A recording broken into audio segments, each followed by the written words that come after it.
Support for the community programming of WSKB is provided by the Dunkin' Donut Shops of Westfield and the Sardinia family. It's nice to know that even as the world changes, Dunkin' Coffee remains the same at 7 convenient locations throughout Westfield.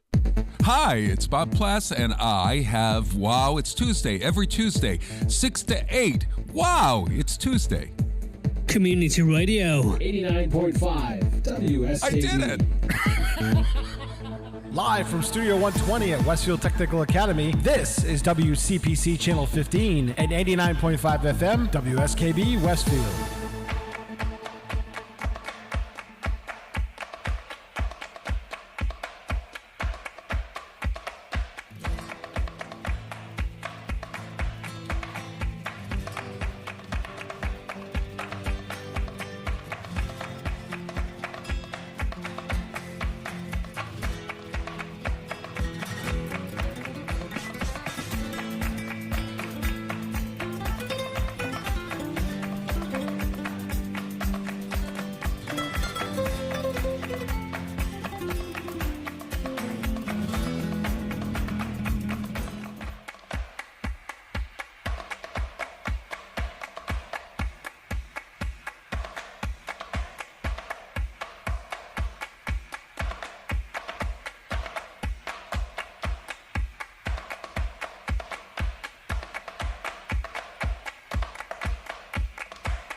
Oh, 8:10 3/4. What do you mean? Oh, I'm looking at the video monitor in here. So, 48 hours ago, I went from having 0 people in here, and now look at this motley crew. it's because you spent the weekend begging. Yeah, well, okay. I'm told, okay, I really can't make. I got this to do, and I don't schedule guests till the last minute anyway now. And then, okay, well, how about if you want to come on? Do you have time? And then, half a day will go by without me hearing anything. So I'm like, oh, okay, maybe I should try something else. And then this is where you end up.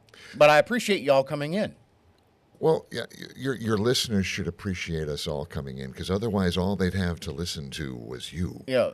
Speaking of listeners, if you can't see anything, Here's the story of a lovely lady who was bringing up three very lovely girls. All right, where's this going? All of them It's the Brady One Bunch never in here. knows. One never knows. no. Ken, you haven't gotten my bill yet for this favor.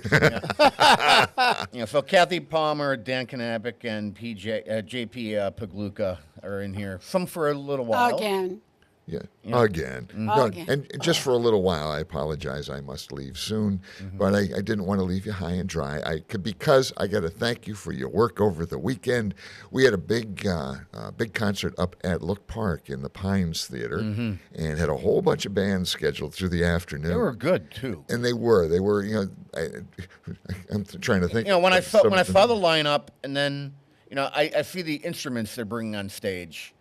And I'm like, oh, okay, it's going to be one of these. But no, there were a lot of good musicians. Bands you don't know that surprise the heck out of you as to the talent that comes on stage, and that was fun. That's one of the reasons I love doing this. That's a 13-hour day. And these guys are from all over Western Mass. And Jamie Kent, got to thank Jamie Kent for putting this all together. It was a benefit that they do every year. He's picked up the ball from Roger Saloom, who's been doing this for like 40 years. So it was a good time. So thanks, Ken, to you, and to another old friend of mine, Brian Waldron, who came out and helped. Well, so that explains your situation while you're here today. Well, I'm still trying to recover. Thank you very much. Yeah, you sound like you've been hanging out with a guy named Horse. Horse, yes. Yeah, I picked up on that Sunday morning at 7 a.m. You okay? Well, not usually, but yeah. Yeah, and you just got back. You've been avoiding the den. No, I have not been avoiding the den. I have to, unfortunately, well, no, not unfortunately, work for a living all through July with the Westfield Park and Recreations Department. And then I just spent 2 weeks, well, almost 2 weeks in New Zealand. I think 1 week of it was spent in an airport. But through no fault of the airlines were wonderful. I flew United. They did their best to get me home as soon as they possibly could. SFO is a nice airport to get stuck in, though.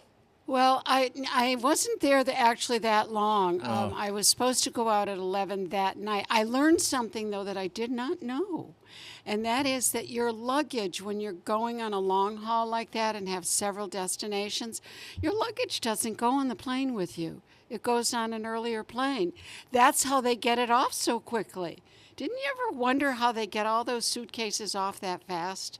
Because they're already there. Throwing them around, so I figured they quickly. They're already there before That's you great. are. Because my luggage went out at 10-something that morning to Washington. That has to be a model for international traveling, because I see things happen differently. Oh, no. I think that's international. Yeah, it's got to be Maybe- international. Well, but I wasn't international at that point. If you're ending up international. You're ending up international. Oh, okay. Well, I have no idea, but my luggage went out on an earlier flight, and it was there at Brandon. Yeah, when I got that's there. an international thing. Well, the difference is, when they see Ken's name on it, well, Yeah, they don't. Yeah, international, they want to make sure that luggage will follow you. Where if you're flying domestically, It did. they can work within their own airline They to get were it to you if they fabulous. mess up. United was very good to me, and I said, I'm not going out till 11. She said, no, we'll put you on a flight right this minute. So off I went. So it was. Did they it was thank okay. you? Yeah, they gave her an extra bag of pretzels. Yeah. Yeah. Well, there's that line Small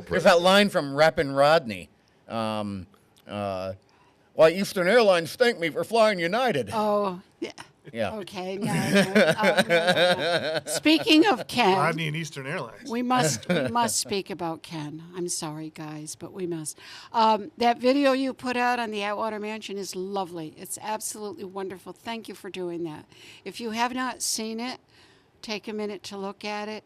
It's a great thing to have archived for the building, and we thank you. agreed, yeah. Good job. How many hours did that take you? That one didn't take too long. Okay. Yeah. I don't keep track of hours on that stuff anymore. Okay.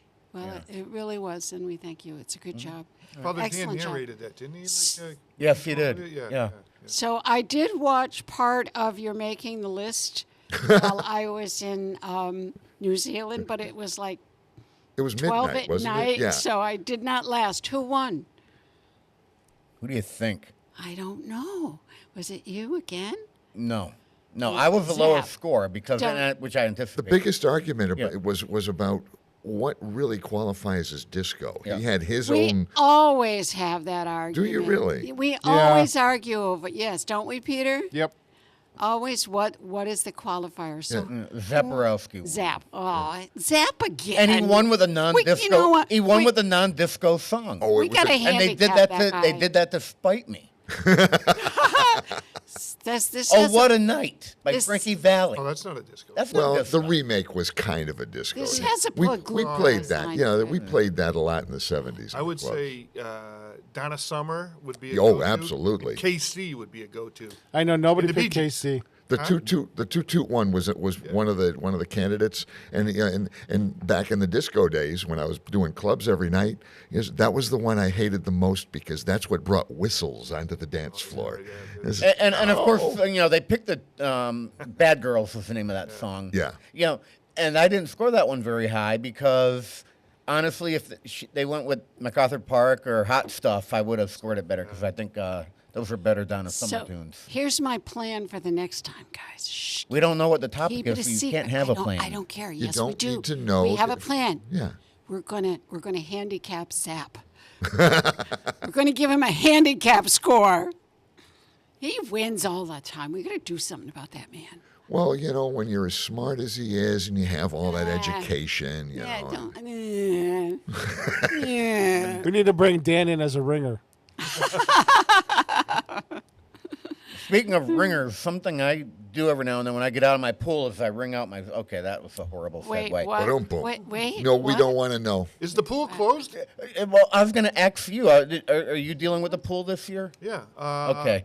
My brother's telling me it closes up like the 12th of September. All right. Yeah. All right. I haven't used my pool in about a week and a half. Does it dip below 75? Oh, yeah. Yeah. Yeah, and I got a solar cover on the darn know, thing too. I know. Like 3 weeks ago, it was 84. I know, same thing. I went to go swimming over the weekend, and it went from like 86 down to a balmy or cool, clammy 74. I'm like, nah, I'm not jumping in that. Yeah, a few years ago, okay, 68, 69, 70. Yeah, I'd Oh, jump when we in. were kids, it would have been like 65. That's good. Let's go. Yeah, but damn, a week and a half ago it dropped to 74. Then for one day, it dropped down to 70, and now it's at 74. And I'm like, I don't think I want to get in there. See, my kids grew up going to Gunkwit, Maine, in the beach. Oh, yeah. It's like so frozen. well, there's a week in August Are you where it cold? gets. I'm not warm, cold. Yeah, but then I was stupid enough to bring them down to Myrtle Beach, and they ran down to the water and they got in and they go, hey, this is warm.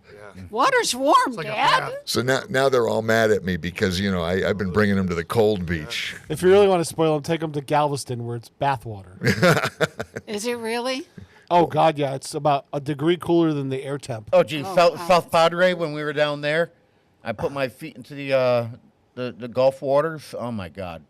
That was Heaven. That was nice. Yep. Yeah, so it's not heaven in my backyard because Well, Ken, I want to remind you, you're like, I think you've passed the half-century threshold chronologically. Is that correct? So you're now in the red zone. So these shocks to your heart. The red Very zone. careful. Ow, burn. so I think I'm going to lose the rest of the season, even though today is going to Yeah, I be know. and tomorrow mid-80s. Yeah, you lose the humidity in that. It's So thankfully I'm in Vegas in mid-September. I'll be But it able was to a use good the pool summer. there. I mean, otherwise, and it started It in early rained too June. much. not an issue with my water at all thus far. Yeah. No, I haven't. You know, had I've been any I've been complaints. putting in my 2 hockey pucks a week, Yeah. and then I told you, I've had a pool since 1991. It never had. I think we had one season where we had trouble with the pH, but never had some of the horror stories you had or some of the other ones I see. Never. well, and 2 years ago everyone was having Yeah. the, We an did have a issue with problem, it. But if I lose the rest of the season, in the spring, Yeah. I'm gonna be putting a solar array on the roof of my garage, that's nice. and I'm gonna run Piping? piping down to my filter and. Yeah, that's what I had done in the old house. Yeah. And it was just a big black mat, and it wasn't real expensive, but I could raise the temperature 5 degrees. Yeah, That and makes a that's all I difference. need. Oh, it does. When you're in your mid-50s, Ken, 5 degrees. I mean, 5 degrees would bring that pool from 75 to 80, which is where I want it. But you're right. My kids didn't care. There was, but in May, when it's not, open the pool, Dad. Yeah. You don't want to go in there. We don't care. Yeah, they'd be purple when they come out. But then you have the brook to cool off. I have the Oh, brook. yes. I The have Moose the Meadow Brook. Moose Meadow Brook, Well, and it's deep. estimate the temperature of that. Oh Lord, I wouldn't have any idea. It's cold. Now, as a kid, there's It's cold. nothing better than a brook. It's cold. Man, that was an adventure. And that's where, when I was a kid, that's where you swam. Yeah. Yeah, right. We swam, and there was a brook up off Loomis Street, but the flood took it all Yeah, what was out. the Loomis Street one? I don't remember the I name remember of that. it. Was it Kellogg's Brook? No, I don't remember. I remember going to that one. Yeah, it comes down along the Loomis Street, but Right. it just all Well, washed most out. of the reason that was all fun is because your parents didn't want you to go. There was. I didn't know. Right. Yeah. They didn't know where You we were went. free ranging. That's free range. You know what they didn't? They didn't know, Jay. I grew up on Granville Road, right next to where Isabel Gardens is. I'm the next house over, and we had woods going down to the river. It was all woods behind that street. We were out there all day. My parents didn't know what we did. My parents had no idea where the hell I leave in the morning after breakfast and then come home. Streetlights. Yeah, You're right. exactly. You're Come home when the absolutely street right. lights Yeah, are. and they just assume I'm over at a friend's house or riding my bike. How far can a 12-year-old ride a bike in a day? Pretty far. Yeah, I can say very, very far. like a I was safari. all over town. I was finding fishing holes. I was, I don't want to say breaking in. I guess statute of limitations is up. That was 40 years ago. But going into abandoned buildings and exploring them. Building a fort in the woods, making your own fire. That was our freedom, is going off in the woods and building a fort. And I remember there was a group of us that built a treehouse. I mean, it seems today like it was 50 feet in the air, but it was probably like 10. Yeah. But we built a fort up in the tree, and it was a triangle of trees. Mm-hmm. So these 10 or 12-year-old kids turned into carpenters to build this thing. So then we decided we wanted to give it some ambiance. Now, some of you remember before the little yellow blinky lights on the street, they would have a little black ball filled with kerosene. And well, wait a minute now. You're going way back. All right, That's now. before me. Hold the fort. Oh, here. yeah. No, but you'd have there's some of you out there that remember that. There was a little black ball. Did you grow up with electricity? Fire. Yes, we did. All right, just checking. Yeah, not much of it, but What was it for? Instead of a little yellow blinky light, they'd put this little ball of What's kerosene. the yellow blinky light? For barrels, like construction barrels. Yeah. Oh, Yeah, okay. we didn't even have barrels. But a little flame would come out of the top of it, and that's your caution. Be That careful. must have been a Connecticut thing. Maybe it was, but we found we found a couple of them and brought them over to the fort. And I'm thinking, okay, nobody's going to know. I get home, and my mom's going, "Why the hell do you smell like kerosene?" And then in my teenage years, we didn't have that, but we had the blinking little yellow blinky lights. So on top of going after those, we'd go cone hunting, and then we'd bring road cones and then the orange blinky lights to a hangout by under the bridge somewhere. And one time I left it in the car, and I'm at a skating rink in Chicopee, and the owner comes up to me. He goes, "Mr. Stomsky, why do you have a flashing beacon in your vehicle?" Me? I don't know what you're talking about. Well, the town had an amnesty day, because they couldn't figure out why all of these things were disappearing. So, not only, this was in the day of blinky lights. So, Blinky lights. we now did when I see Jay from here on, I'm going to think blinky lights. Yeah. What town did you grow up in? I grew up in Manchester, but Rockville was where I got in trouble. So, only Rockville? Well, that was the one where we got caught. That's right. Yeah, okay. All right, so finish your story. All right, so Amnesty Day. We've been trying to figure out how the heck are we going to get rid of all of these things, and that was the day. So we gathered them all up, and we brought them over, and in about 10 minutes, the cops go, "That's where they went." But it was Amnesty Day, so we were off the hook. Yeah, when I came close to getting in trouble, I was related to several people on the force, and got the car ride home, and I don't know what could have been worse, me going to the station or being driven home to my father. Yeah, really. Here comes the door, and the front door is open before you even get out of the car. And you can see the look, the laser eyes are coming down. Yeah. Yeah, I remember I was a smart-ass kid, and, Shocker. I'm sitting in the back seat of the cruiser. Isn't it? If I was a good boy, the grandfather would have me in the front seat of the cruiser, but I was in the back seat of the cruiser for what I had done. And I want to get all smart-ass. I'm like, all right, so am I under arrest? Are you arresting me? Am I technically under arrest? He's like, shut up. Detective custody. I wanted to get into. I know my rights. I wanted to get into all that. Ken was watching too much Cops at the time. That's what the problem. that TV show didn't exist then. Oh, you're not that old. Came out in like '88 or something.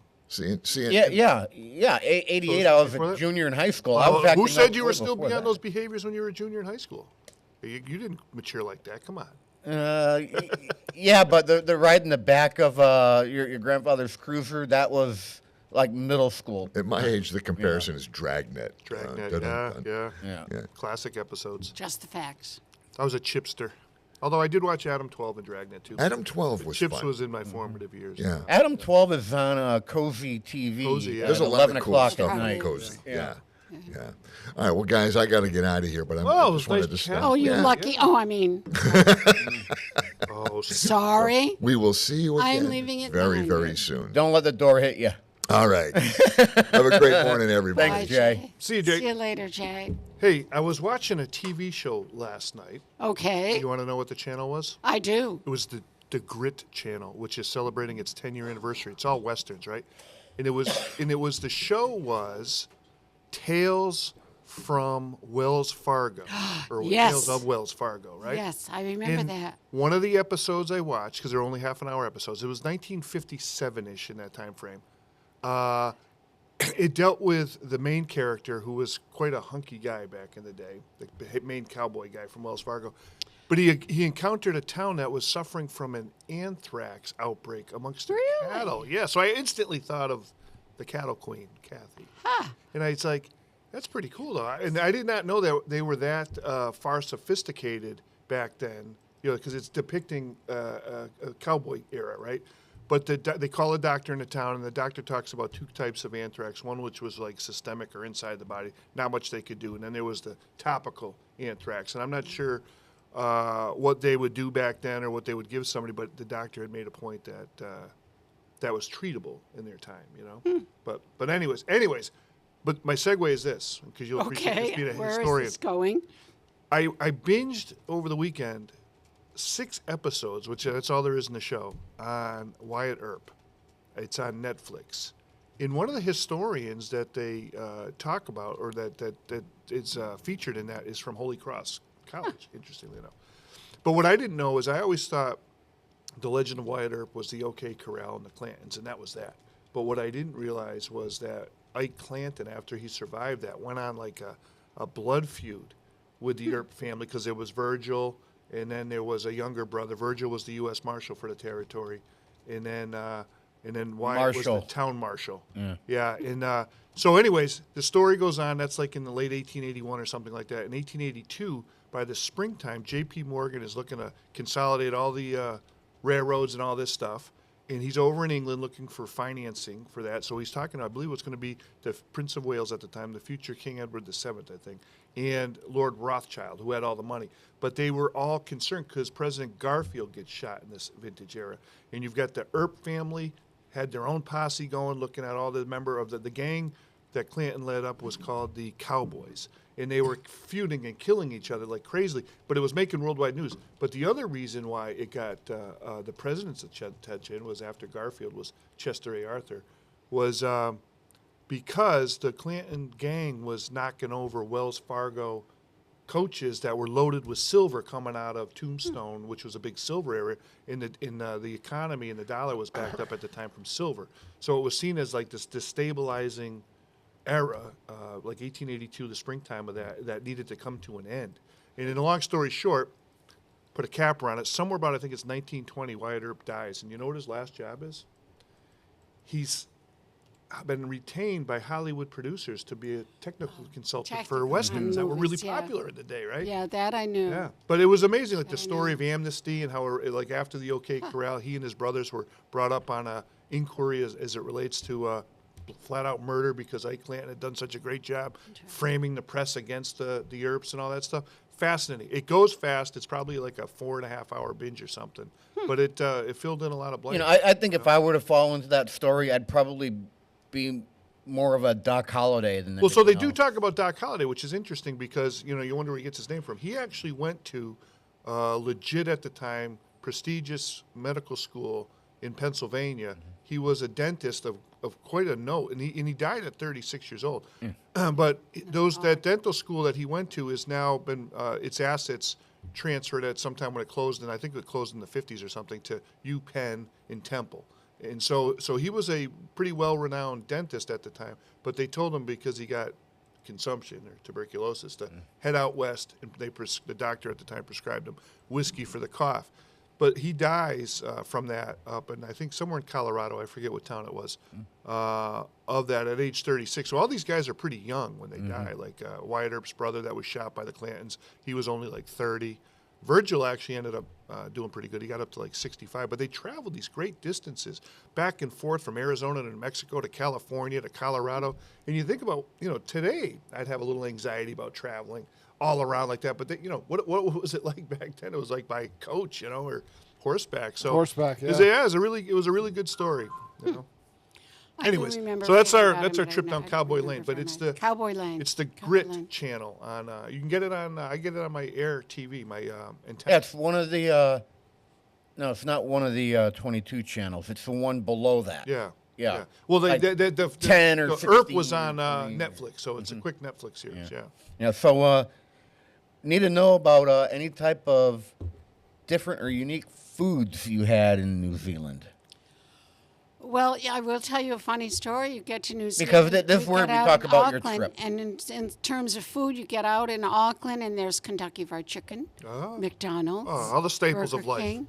They're all. You felt like you were on East Main Street. They're all. It's just like just like the Philippines and Vietnam. There it is. You're going to see more American burger fast food chains than anything else. And Welcome actually, to New Zealand. we had. But they have their own special items too. We had McDonald's, and it tasted just like McDonald's. I heard here. the McDonald's Guess there what? was kangaroo meat. No, it Is wasn't. that true? Actually, Did you have the kangaroo? Angus beef. It's a big. Wow. Oh, I know where we did go. There was so much fun. We went to Hobbiton, where they So did you eat a Hobbit? they were going to keep me there because they thought I was a hobbit, but I didn't have the ears and the feet. Anyway, they don't have ketchup.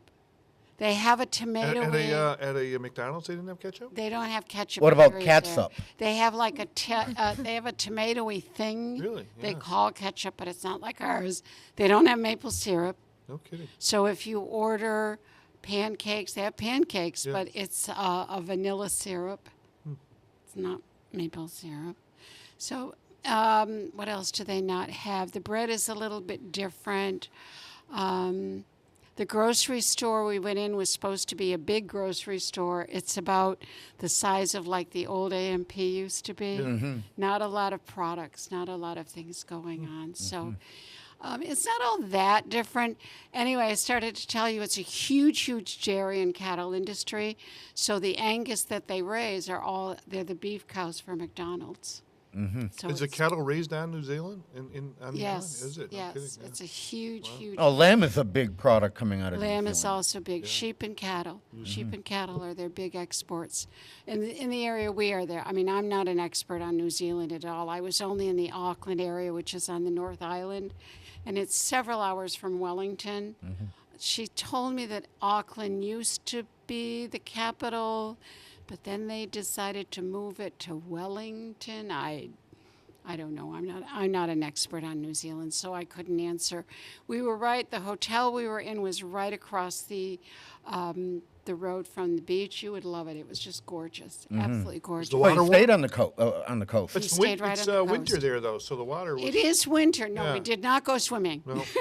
But did the toilets go in the opposite direction? you know what? No, their toilets are different. nice. Their toilets are different. There's no water in They them. don't swirl. They go. It's more like Like a the jet. yeah. Like their a vacuum winter, assist on a... It was not cold. It was not uncomfortably cold. They're probably cold, but we would. Well, not you're still be. closer to the equator at that It's- location than what Yeah, we their are winter right now. is like 40s and 50s. I mean, I went around in sweaters or a hoodie, and I was not cold. What it does do is it rains a lot. You know, it rains and then it's sunny, and then it rains again, and then it's sunny, and then it rains again. Yeah, we have Florida, so yeah. Yeah, it's weird weather, but it wasn't all that terribly cold. But it was lovely. Right. It is a beautiful country. I will give them that. It's an 8-hour drive to the Rocket Lab complex, Ken. Oh, okay. I just checked it out. So, make a day out of that. Well, 8 hours each way. Yeah, 8 hours over and a few hours there and 8 hours back. 583 kilometers. Speaking of kilometers, their eggs taste different because they have different kind of chickens or hens or whatever. So the eggs had a very different When you taste say to them. different, was it objectionably different? No, or- no, it wasn't. No, they were good. I had delicious omelets. It just they tasted different. So now is that coffee's very strong. okay? Coffee's very, very strong. I like black coffee, but it straightened my hair. So now that's another one of those countries who drive on the wrong side of the road. They do. Which for them is the right side, which Correct. is the left side, which would be the right side. The left side is their right side, but their right too early side in the is morning. not the left side. I'm not done with my coffee. Okay, gotcha. All right. Yes. So how long did it take to get used to that? Well, I wasn't driving, I was riding, but you do get that sense when they start driving, you think, oh my God, what are you doing over here? And then you come back here and then you go, oh my God, what are you doing over there? I got to think it's because, I've known a few people that have driven, in overseas where that is the case. I can't even imagine what that must be like when you're in like a ton of traffic somewhere, I think the traffic would make it more controllable for you Yeah. to stay where you are instead of out of habit going over to the other lane. Yeah. She said that when she first started driving, she told her friend, just keep going, say left, left, left, left, left. And I asked them how long it took them, and they said it didn't take long. Because you're right, you're following the traffic. Yeah. You're on the So right you- side of the car. too, Yeah. So. so I'm you just, do I'm it. trying now to figuring out how to, shift with the left hand. I couldn't do that. That would be an issue for me. I couldn't do that. If I were to ever be in Well, one of think those about- countries, I would need an automatic But transmission. just think about the like a lefty though. They've got to learn how to use the accelerator and the brake with their left foot and all that stuff. Or with their right foot, versus like everything in the. But we're world is brought done- up around that. Well, I'm talking about. but even still though, at some time when you're a teenager and you're left-handed, you had to learn everything. No, you're right. The world is advantageous. to be Well, right-handed. mice for the most part are always over here. Yeah. So lefties, right from birth now, are used Right, to having yeah. that mouse on the right hand side. Well, what if they declare one day they don't want to be forced upon a right-handed world? Well, then you have to start replacing crap. Like you have to get yourself a left-handed hammer and a left-handed monkey wrench, and you know what? You can keep those next to the solar-powered flashlight too. Right. And the muffler bearing and the duffilator and. You made me spill the Johnson rod. Right? A left-handed fork. Here's my Nice. left-handed fork. No, I wouldn't be able to do that because I can't. I can't Can't picture move doing a with stick left hand. like that. I know. No. Yeah. I can't do it anyway. But anyway, going through immigration is very easy. You just have your Well, passport. you don't look and- like a troublesome person. Oh, I got called out one time. They made me come out and they wanted to do a search because apparently I look very guilty. I don't know. And they said, all right, ma'am, raise your hands up over your head like this. And I said, I can't. Ma'am, you have to do what I say because there's so much humor with these TSA people. Oh, so was this Which is so recently, funny. or you're This talking about was- long ago? This was just last year, I think. Oh, okay. With Alaska, maybe. Anyway, you have to put your hands above your head. And I said, well, I can't do that. I said, I can hold it up there, but I can't put it up there. Ma'am, you have to do what I said. I said, you don't understand. This arm is paralyzed. I can't hold it over my head. I can hold it with my hand. No, ma'am, you have to follow my orders. Now, I'm this little 70-something-year-old lady. I don't even weigh 110 pounds wet. What do you think I'm going to do to you? And she starts yelling, we have a situation over here. I need help. So, of course, everybody at the counter ducks down because obviously I'm a danger. Really, folks? Seriously? Well, it is a dangerous world out there. I said I had polio. Don't mess with the bureaucracy. Exactly. I said I had polio. I can't, my arm won't They didn't even know what polio was. No, they don't. No, they don't. They don't. But finally, somebody came over and said, ma'am, and I said, listen, I can't do this. And they said, okay, you're all set. Go ahead. All righty. Well, that worked. So you are the terrorist. So they have made the world safe. You are the terrorist. I looked into her eyes and I saw truth. You saw truth. I'm truthful. I'm truthful. Yeah, well, I do the TSA pre. I have the TSA and one of the last times I was out, you've been randomly selected. Yes. So now they bring me over to the scatter device. And I'm like, hey, look, I have, a CG monitor. And the manufacturer says, don't go through this. They go, well, we haven't had any issues. So it's either that or you come around the corner and we do a manual pat. Oh, boy. Nope. So I'm like, okay, I'll get in. They go, okay, fine, keep going. Yeah, well, it's Brave new world. Yeah, you're never gonna beat the man.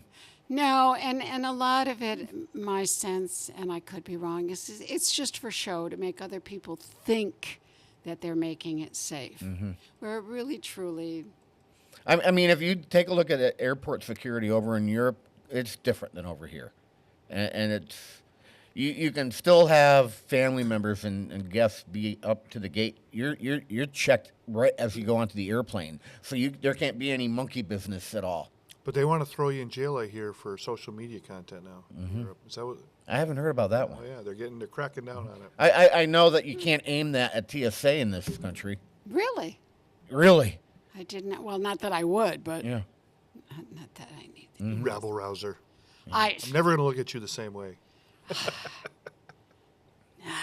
He's such a rule follower, isn't he? Such. Well, a you don't rule have these follower. problems if you enter Southwick, I know, so. Or Chicopee or West Springfield, so. Crossing the border. Crossing the border. Into the great Southlands. Speaking of crossing the border, I'll be in multiple countries over the next half year or so. Really? So, okay, let's start. You're becoming the beginning. world All traveler. right. So, for the past several years, some folks have said, Kenny, you really ought to try a cruise. And as many of my listeners, viewers know, you guys know, I tend to go to metropolitan areas. I get out and I walk around and I explore. I Uber, I Lyft. I don't do the touristy things, but I go to touristy areas. And everyone's like, do a cruise. You'll love it. You'll love it. Well, first of all these people telling me to go on a cruise, they're couples or spouses, or they're traveling with family or friends. I'm a solo traveler. Things are a lot different for me. Right. They just are. No matter, the cruise ship, you're never bored. You always got this class, and you can do that, and you can do. Well, yeah, but I'm a solo traveler. You don't. Well, anyways. You got to make friends, that's all. If someone's traveling solo, I assume they're going to be like me, and I don't want to be their friend. Oh, boy. So I can't help it if you're antisocial. I'm not antisocial. I'm just an extroverted introvert. So, okay, all right, well, maybe if I get the right deal, I'll take a cruise. So I know how to play the system, game the system, if you would. And I ended up with a comped room on Carnival. So I'm like, okay, well, I only have to pay taxes and port fees. I will give it a try. So that's set up for the end of July, or end of January. Not that long after that, Princess decides, okay, we feel like comping you a room too. So For the duration of the cruise? Yes. Really? Yeah. So Carnival, it's a 3 or 4 night cruise, and I'm just paying the tax and the port fee. That trip was like 900,000 or whatever. The Princess one was 1,800, and they gave me that room, and I'm paying the port and the tax fees on that one. Wow. They think I'm going to spend money in their casino, but cruise ship casinos, no free drinks coming around, and from what I understand, there isn't. I'm still a smoker. There's no smoking in them, so that just that changes There things was for me for a smoking on the casino. Princess. Okay. Well, There was. I don't know if there is on Virgin all. doesn't have it. Some others don't have it. So I know I'm not going to be spending much time in the casino because even though it's a casino, it's not going to be Vegas. It's not going to be a Vegas No, casino. and it's very small. Yeah. very So Princess comped me. So that was like $189 for that entire cruise. So that's end of February. All right. What was the bartender's name on Love Boat? Isaac. Isaac. Well, maybe you'll get lucky and there'll be a good. I'm not hooking up with Isaac. No, I'm just saying, like a friendly persona. Friendly bartender. Like Dr. Bricker, right? Yeah, well, that's where the remainder Julie of the story. McCoy. That's where the remainder of this story comes into play. Uh-oh. Isaac will hook you up with free drinks. Yeah. Yeah. I'm gonna on those 2 cruises. I'm gonna have the drink package. I'm not gonna be too concerned about that. So I got 2 cruises that I didn't really have to. Yeah. I'm paying less than what I would normally Yeah. stay at a hotel for now. Yeah. And in the winter, every month I go away. Yeah. So, all right, I have 2 cruises. I won't be spending time in Orlando or Miami. If I don't like it, it's not going to be horrible. Where are the cruises stopping at? It can't be any worse than that No, dump I was at in North Beach. So where are the cruises stopping at?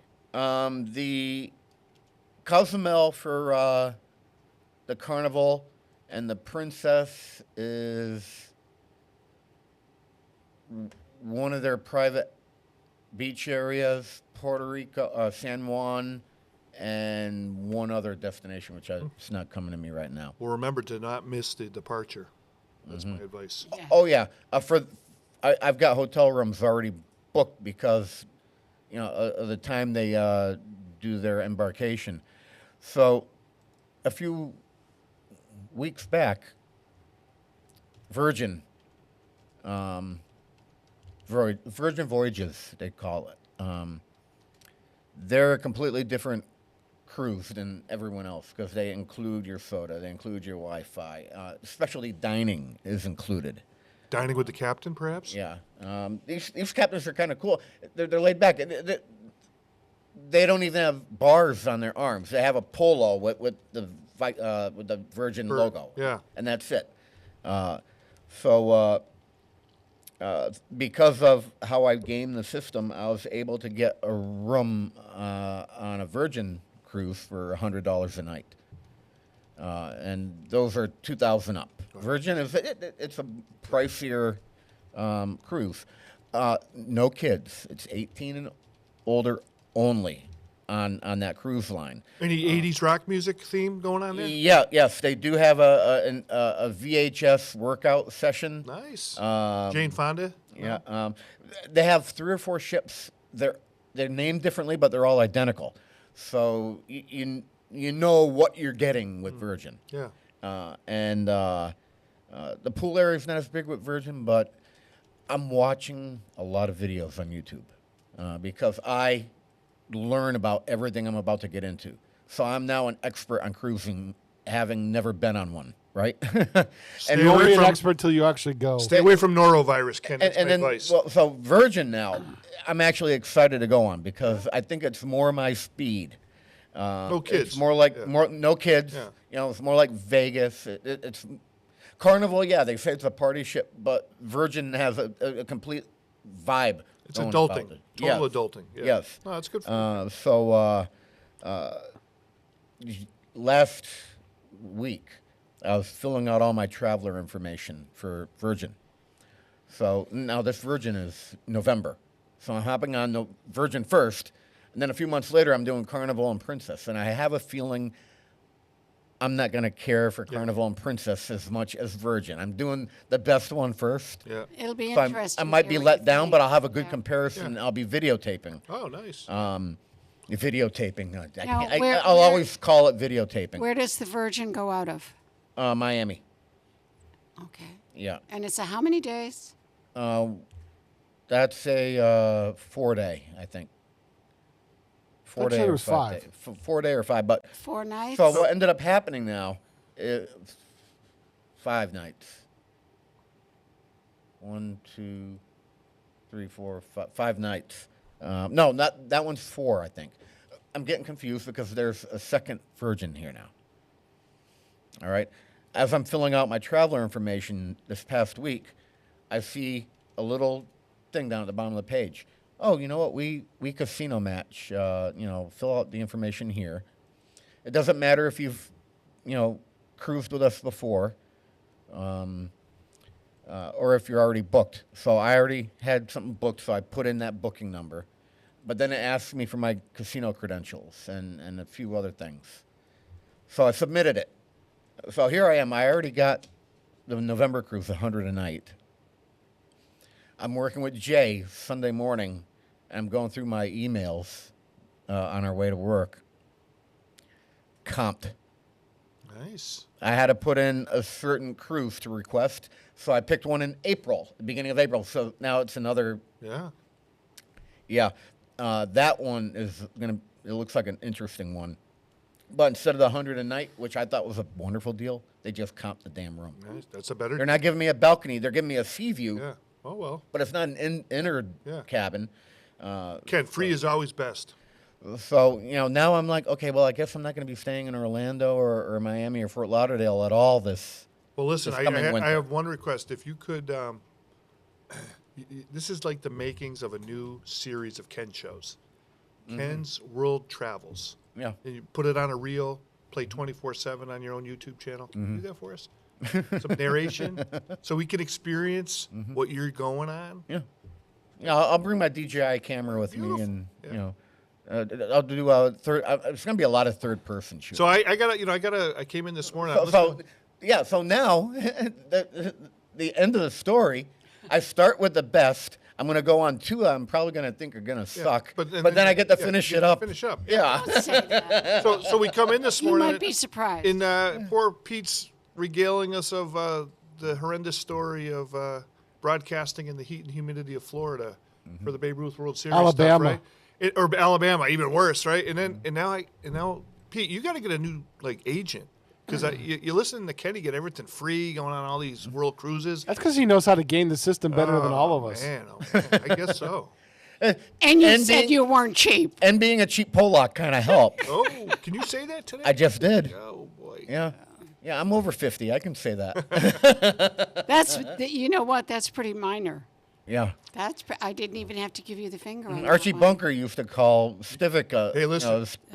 was it I know. dumb Polak or stupid Polak or All in the Family would be considered hate TV today. Oh, Remember that. Lordy, yes. All of That those will- shows. That would never even yeah, fly. Sanford and Son. Oh, same thing. Hate TV. Yeah. Oh, yeah. Even the Jeffersons. That was Yeah. Yeah. Norman Lear. Well, but back in the day, though, I mean, how incredibly was edgy yeah. that was back in the day. But look And at, today, they wouldn't be allowed to be on TV. look at the movies. And it that covered came both out, sides. It did, yeah, right. Yeah. The John Wayne movies, where John Wayne and Maureen O'Hara, he was constantly smacking her in the face. Well, all you have to in do some is of watch his the movies. wrestling, right? And some of the reels that come up with that, like how they abuse women, is like that's horrible. Yikes. Yeah. Always hitting her, and oh my lordy sakes alive, they It was couldn't tough. do that now. Yeah. And they always, if you watch like the early Perry Masons, they always had a drink and a cigarette. Yeah, I was drinking a cigarette. Every scene was a drink and a martini. There's a lot of that, yeah. Back in those simpler days with no video, no social media, no 24/7 email, they everything had order back then. And you could have your drink and your cocktail at your office, and everybody was good with that. Yeah, You're that's smoking true. your cocktail. Well, when I started teaching, though, Dan, holy moly, we were all smoking in the My father teacher's used room. to smoke in his office. I know. Oh, I'm sure he did. And you'd open the door to the teacher's room, and the Yeah. smoke would just There'd be ashtrays everywhere. Yeah. Yep. Yeah. Ashtrays were a common wedding Yeah. gift. They were in the teachers' lounge or the Absolutely. cafeteria. Oh yeah, Middle- Prospect Hill. You used to walk past that teacher's lounge in the basement, and the smoke would be pouring. Well, we had out of it. I tell people this, that we had a cigarette machine at the high school. And so after you get lunch, it was in the shop hallway. You'd go out, and the smokers would go out to the smoking area outside I the can shops. do you one better. Westfield Women's Club, in the early days, they started out really as being a social agent, not a social agency, a community, and they had projects like they would fill stockings for the children at the Shirt Lift Mission and that kind of thing. One of their projects was to donate cigarettes to the sanatorium. No kidding. To the tuberculin hospital. Rather Cigarettes ironic, right? to the TB hospital. Keeps the cough away. You know? You know, the life away. My uncle, he was in one of the VA homes, and you know he had lost 130 pounds. I mean, he was on his way out, and he's sitting there smoking. Yeah. And the nurse comes in, stop that! You're not supposed to be smoking. He goes, does it make a difference now? Yeah. Yeah. Well, Ken, I'm a little bit surprised to hear you say that you're still smoking. I do. Yeah. Yeah. I Yeah. didn't When I know- dr- I didn't know that about when I drive and when I drink and when I What are you gamble. smoking for your brand these days? Something you can't buy in Massachusetts. No?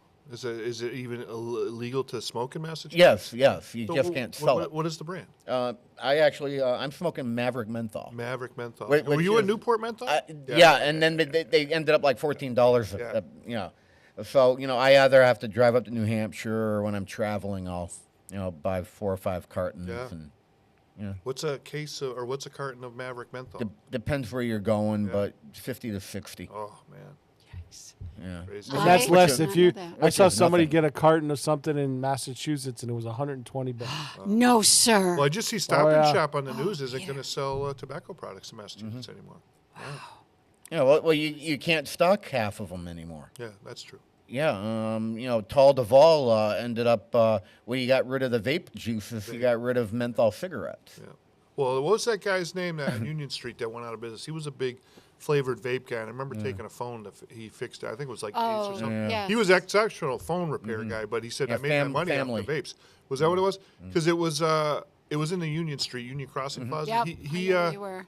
I went to see him right when the vape ban went in place, so he had to pull everything off the shelves. And I was surprised he stayed in business as long as he was. You know? Yeah, I needed to order some coils for some of my mods. I still call them a mod, but a vape. Yeah. And I needed some coils. I can't even get a coil shipped into Massachusetts now. Interesting.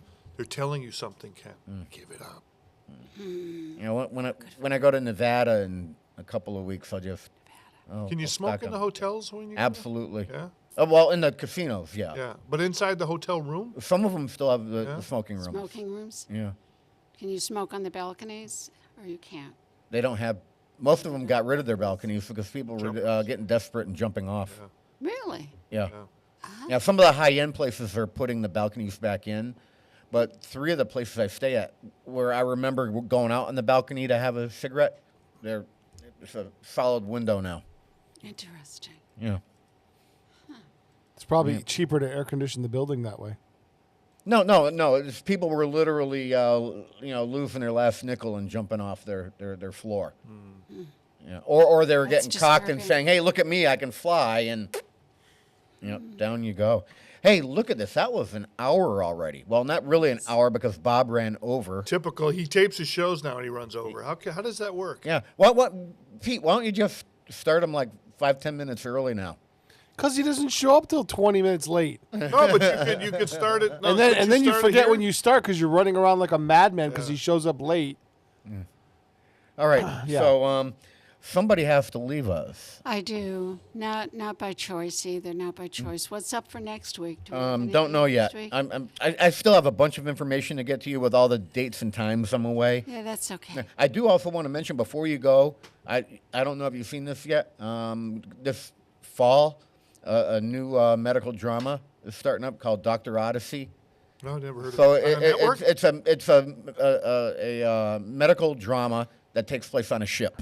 Oh, yes, I did see Okay, that. Ryan Murphy. I did see that. Ryan Yep. Murphy is producing this. Yeah. Now, Ryan Murphy played the autistic doctor in The Good Doctor. Now, here's the thing. That was done by The Good Doctor. David was Shore, who was behind House MD. I'm thinking this Dr. Dynasty is going to be House Out on the Sea. Don Johnson, I believe, plays the captain, and Shania Twain is going to be one of the people in this lineup. What is it? A network or is it going to be a streaming service? ABC. Oh, no kidding. I've seen it advertised. Yes, Yeah. I have. Yeah, it actually looks pretty good.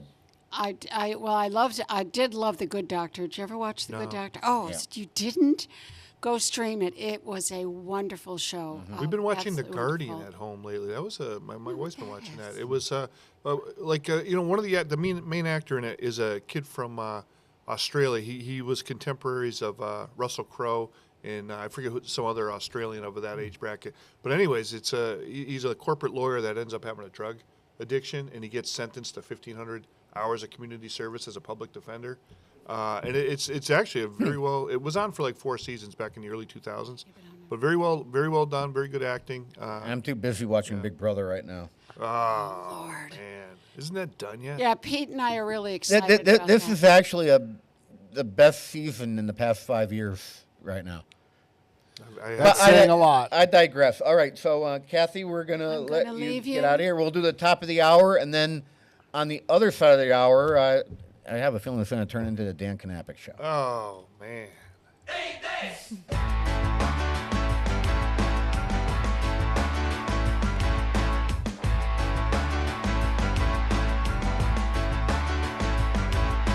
Burn down the store.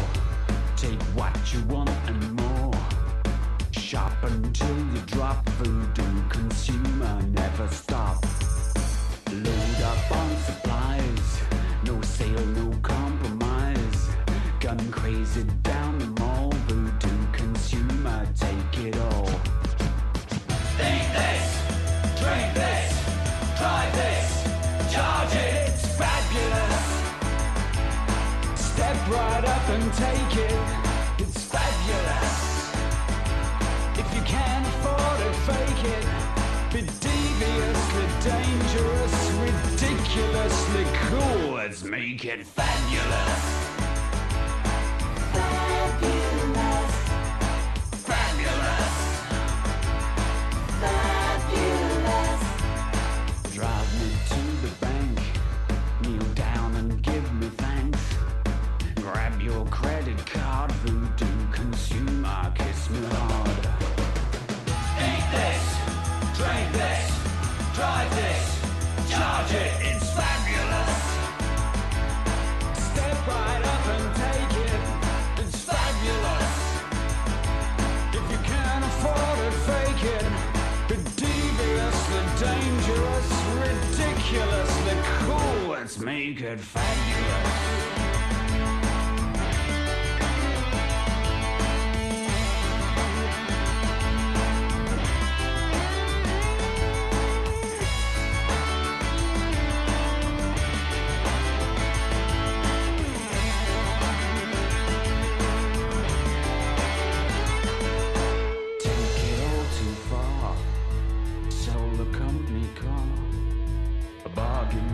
Too late, voodoo consumer terminus. Eat this, drink this, try this, buy this, wear this, fly this, play this, charge it, it's fabulous. Step right up and take it, it's fabulous. If you can't afford it, fake it. Be deviously dangerous, ridiculously marvelous, meticulously treacherous, disarduously cruel. Just make it fabulous. Fabulous. Fabulous. Fabulous.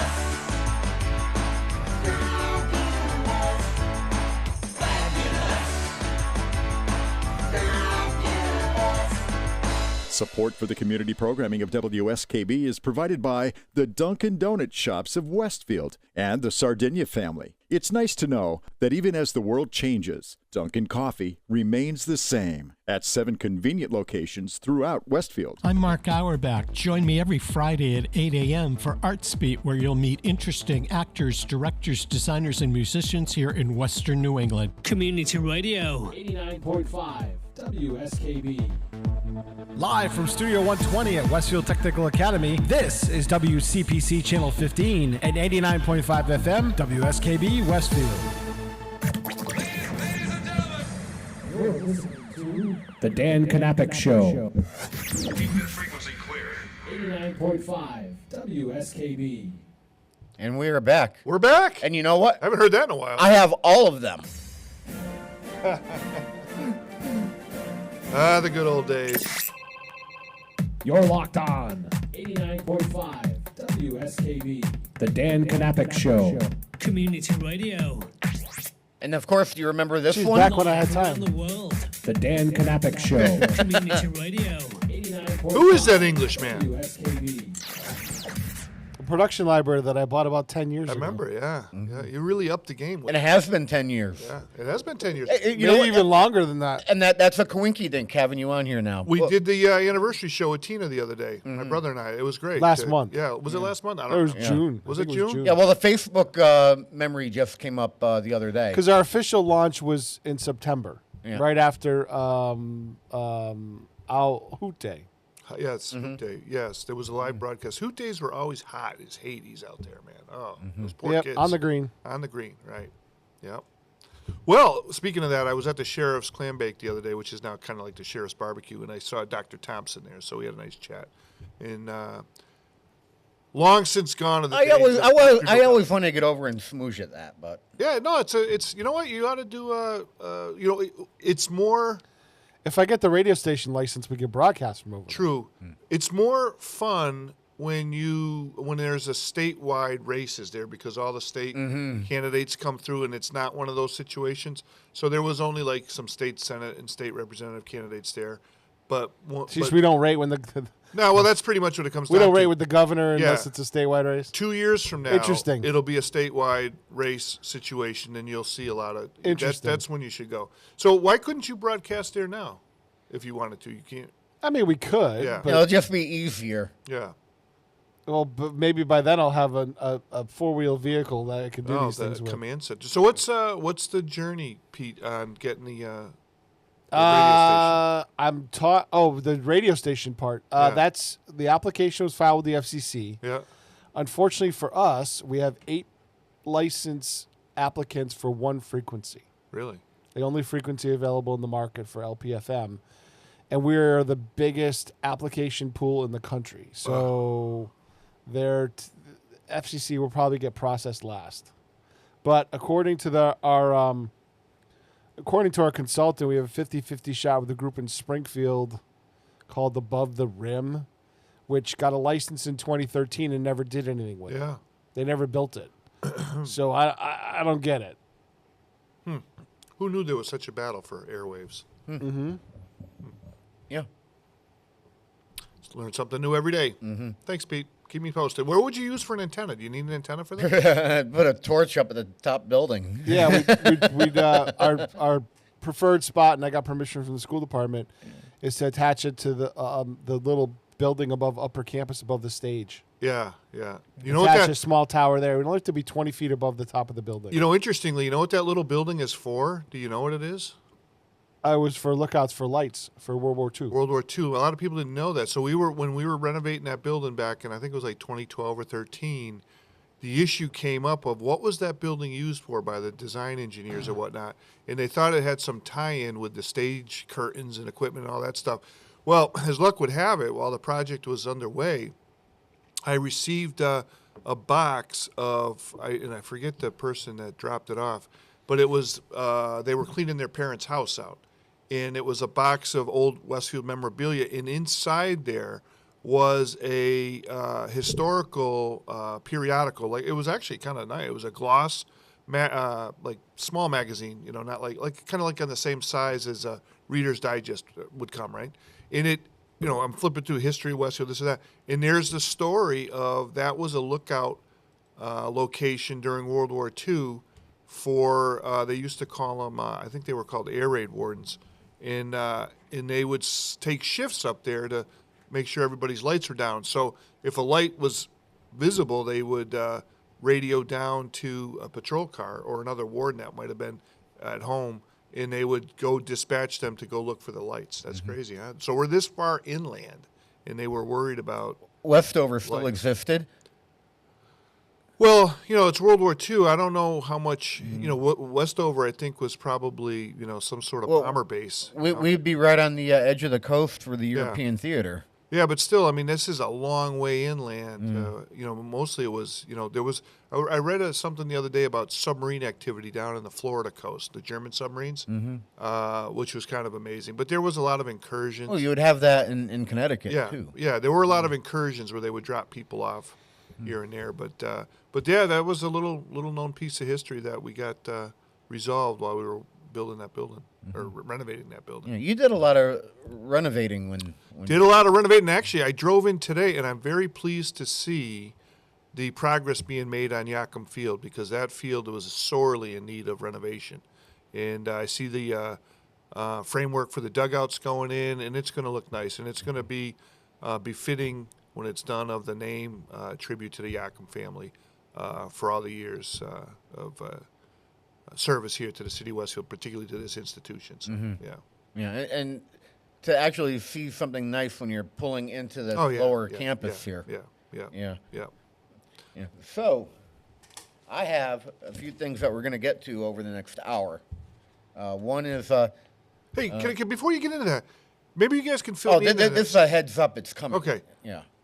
I drove up to East Hampton yesterday, and I hadn't been on Route 10 in a long time, and I was shocked to see a sign that said that the new entranceway to Barnes Air Base That's been is in open. development for a while. Yeah. So I did not understand. I did not Yeah, year realize and it a was half under they've been construction. working on Really? that. Have they really? Yeah, No it's because kidding. you can't see it. It's been out of sight. Yeah. All right. Is that what? So 'cause- you come in by the helicopter side now. yeah, and they covered the old 104 sign up by the digital building. Right, because they don't Yeah. want Falcon people to go in the Drive. Yeah. entrance. That was a bottleneck area. Right. I hope they put a traffic light out at the Oh, new right. entrance. I think they're going to. Yeah, they got flags on one side of the street. They're probably going to put a turn lane in there. Have you guys gone in that entranceway yet? No. No. Okay. I shouldn't say that. When we brought the plane down for the opening of the aviation program, that's the gate we came that's out the of. came out of. Yeah. That's the gate we came out Yeah. of. Yeah. It'll be interesting So, to see. yes and no. Yeah. They've got at the old entranceway they have all the old jets on pedestals and stuff. And there won't be any like grand entrance like that over there anymore. I think they're going to move stuff. You think so? Yeah. I think they've been waiting to mount the F-15C right somewhere, and that's probably where they're going to mount that. Yeah. Interesting. Yeah. Well, anyways, I was a little struck to see that. I hadn't been up that way in a while. So being a South Sider, we don't get up there that much. That's my neighborhood. I know it is. I know. I remember. Yeah. So All right, at some point during this morning, yes, sir. Something that Kathy and I do towards the end of a segment is we'll go through a couple of Dear Abbeys and we pick them apart. I still do that. And the one that I have printed out right here, it's a good one. We'll have fun with that one. All right. And then now and then I'll bring in a current topic that's in the paper. Then we rip that apart and okay. Ripped from today's headlines. Hey, yeah. Speaking of current so, topics, we'll have that coming up in a bit. Yeah. You guys doing anything with the campaigns for state rep? You bringing anybody in the office? This time? You know what? Usually Nobody's talked to us. I only get involved really with the council stuff because in the past, history has proven that I'm walked over and people take over for all the other things.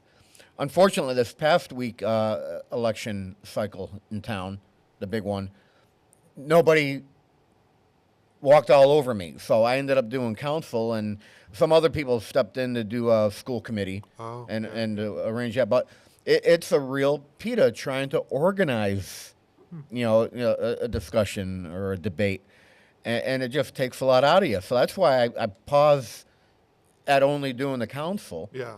and other people were doing everything else. So hopefully next year, which will be our municipal year, other people will step up and organize debates and discussions. Town meeting, open house, whatever. As usual, I promise I'll still do the council, but come on, guys. Some other folks step up, please. I will put the effort in. I will help you with the stage. I wouldn't mind hosting a rep debate because I think that's the only contested race. I'll get involved with but camera nobody's work. Pete and I will make ourselves available to just make it happen. Yeah. But you have to put it together. Yeah, we don't have. We honestly, with all the stuff we have going on, we really don't have time to put together, reaching out, negotiating with campaigns, stuff like that. You guys do that part of it and get your announcers. We'll provide the technical know-how and the spaces. Yep. You know what? And that's all. Whether it be here, Yeah. like we've had it here in the studio, we've had it upstairs in the auditorium. Yeah. We have the facilities to do that. And that's always been a promise of ours. Yeah. If you put it together, we'll make it happen. Yeah, but even just like if Rep Pease and Councilwoman Kane Matthews, if they haven't even talked to you about coming in to just talk, because that's one of those races. It's going to be interesting. As the old saying goes, being a Democrat, you always start the race at like 40+% voters, but this is a kind of a Trump heavy area, and it'll be interesting to see with the fall being a presidential election what happens. And I just haven't heard anything. There really isn't much going on. I will say this about all of I saw Kelly was standing out today. Yeah. And I saw Bridget was standing out a couple days ago. But there's just not a lot to learn about. There's no sources anymore. There's no true like local media type. The newspaper. Patrick did such a great job covering all these things. But going back to the school committee thing last year, I will say this: those kids that interviewed the school committee candidates over at the shortstop, that was one of the best, most informative forums, because it was issues relevant to kids. A lot of times when the adults put it together, it's like issues relevant to taxpayers, adult things. But this was like right from the kids themselves. And that's an example of our promise. That was put together. I showed up with a video camera and shot it. Yeah. Yeah. They did Diana did a great job with that. And sadly, I believe she's resigned from being the advisor to that commission, but I thought those kids put questions that needed to be answered spot on by the candidates. It was very very good, very well done. So I'd like to see someone step up to do that for the office of the mayor. Well, maybe the Chamber of Commerce. They're fully staffed now, right? Is it Amanda Waterfield? Yeah, right. Yeah. So she's got that used to be the role. The chamber used to do a role like that. League of Women Voters and stuff. But I hear what you're saying. It's hard today. Nobody wants to get involved with anything. Yeah.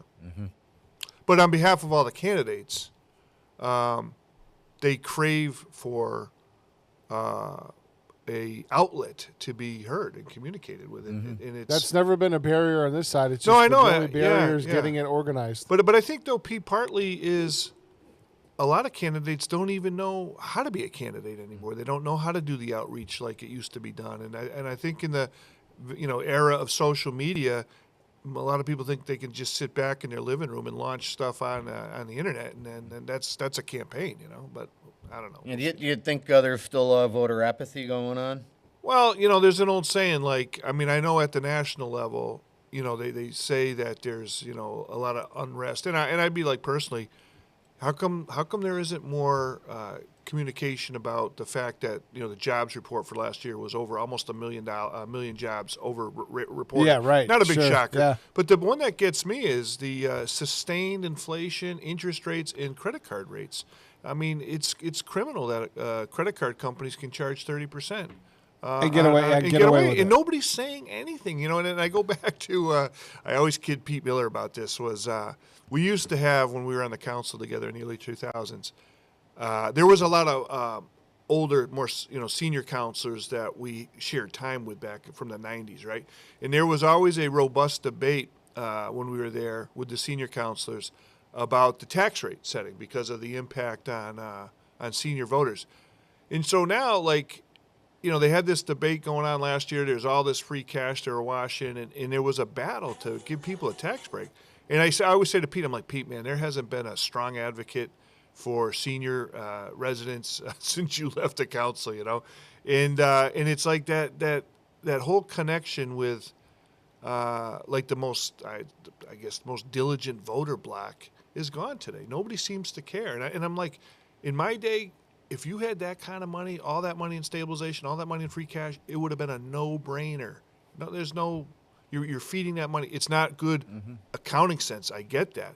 But the job is more political than it is about accounting. You know, when I walked into City Hall yesterday to broadcast a 2-minute city council meeting, I was greeted by 3 older adult women, you know, coming into the elevator. I knew one of them. They were there voting. Yeah. Oh, yeah. They'll vote for sure. Yeah. They always vote. I know for a fact that the one I knew doesn't do social media. Yeah. So how do you educate? No. Yeah. You know. Yeah. You know, you used to look forward to the the questionnaires the paper would send you. You would look forward to, you know, the senior center opportunity forum.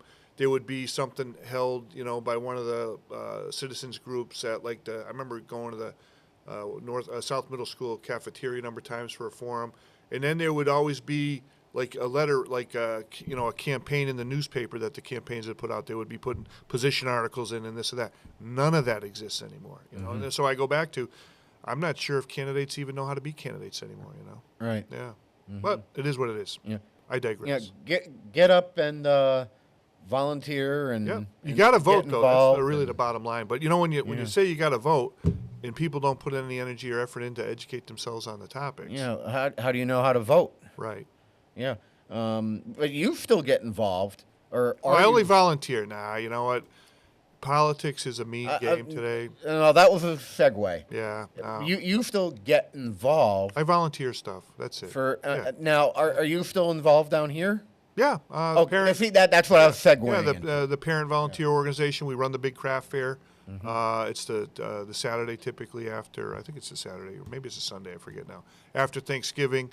But, you know, I just sent out a reminder. We have a set of new parents. We participated in the open house back in June. We have always like a position paper. This is what PVO does. It takes in money from the craft fair, and we run that. That's the one fundraiser we do. And the money is to go back towards the students for different causes. And so I just sent out a reminder to the new members and the returning members of our first meeting will be September 12th here at the cafeteria. It's the second Tuesday of the month. And last year we gave out, I think, about $4,800 in scholarships to the senior class. I think 18 students were recipients. And then ever since I've been on the group, it's been that was the close of my third year. We've given out up to typically $5,000 the first 2 years, $4,800 last year. About 17, 18 kids. If you fill out the application and complete it, you're going to get something from us. And this year we transitioned it with the help of Kevin Grimsley here, one of the tech teacher here, to an online platform to make it easier because the kids are so used to Google. So Kevin turned it into a Google online platform. So we took in all of the applicants that way. It seemed to work out pretty good. The scoring them is always a bit of a challenge and ranking it. And then since Mr. O'Leary had passed away, we've been the custodian of the O'Leary scholarship funds. And this year we gave out, the administration selects the O'Leary winners. So this year it was, it's typically a male student, a female student, and it's a $1,000 scholarship. I've worked with Edward Jones, Tim Flynn, to put it into an interest-bearing account so we can, any money that comes in with the you can make an endowment. Yeah, so that's the goal. We need perpetual endowment for that scholarship fund. And there's still, the car show program, the motorsports program, and a few other groups, the charity basketball tournament. There's still money being sent in to care for so that we can do that. And the other one we got involved in, very happy to do that for, was Mr. Sperry. He wanted to take the senior class down to Costa Rica to learn about rainforest vegetation and whatnot. So he needed to have a not-for-profit entity that could take in the money and be the repository. And, and what's interesting with Nate, he never really, everybody comes sees him every year with the flower show, and he does a great job around town and everything, and he's always there for everybody. He does a lot more. Right, and and he, goes, how are we going to, what do you think what are some ideas about raising the money? I said, look, everybody loves the work that you do. Let's put a letter together, and I'll sign it, because, a public employee can't. And let's see what the community responds to. So we did. We identified some very, long-term prominent Westfield folks and businesses, and the response to Nate's request was overwhelming. That people were writing like $5,000 check, $1,000 check, $500 check, and within no time he had all the money for the trip. And it was wonderful to see the kids go off and do their thing. And it's one of those things that this school wasn't really known for having trips like that of that magnitude. Right. When Principal Jim Laverty was here, he got the school involved with Skills USA, which is like the kids are doing great at Skills now, and we sent kids to the nationals and things. So PVO has helped with that. They helped with the horticulture, the O'Leary Scholarship, but I'm most focused on making sure that we have a new set of parents on board with the program, so that this craft fair event, which is now up to, I think we're going to do 140, maybe even more booths at the craft fair. You got to be kidding me. And about $75 a copy. And all that money gets plowed back into resources for the kids. It's a great. I think I was just looking at some incorporation documents the other day. I think it got its 501c3 in 2016. So it's a relatively new organization. Are we running out of hallways down here to do this? No, well, we scaled it back just before COVID. It actually went up to the upper campus too. But we're at a point now what we're mindful of is that the traffic when it comes in, that it always keeps going the same way to get, so that you gotta have a flow. Yeah, so you get a good flow. And that was one of the lessons learned from COVID. You get everybody to walk by and it flows, and then you get an exit point. So you're not have dead-ended spaces. So it's not, I think when it was pre-COVID, it was maybe 185, but we're in about 140 now, I think, which seems to be a pretty good spot. I seem to recall all the craft shows at the schools in this area.